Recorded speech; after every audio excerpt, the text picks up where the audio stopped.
Susan, 65, had always been content in her retirement.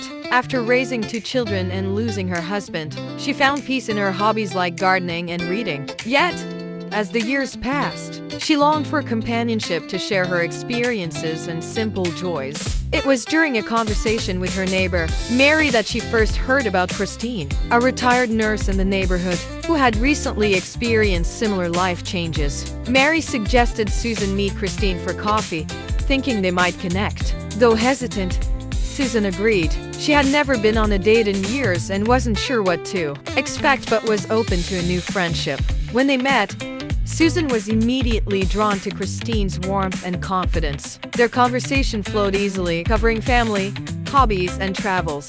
Both women shared the challenges of aging and independence. However, after a while, Christine's tone changed. She mentioned the idea of testing their relationship by living together for 6 months to see how they got along. Then, Christine added an unexpected condition. She wanted Susan to deposit $20,000 into a joint account as a sign of trust and commitment. Susan was taken aback. She wasn't comfortable linking finances so soon in any relationship.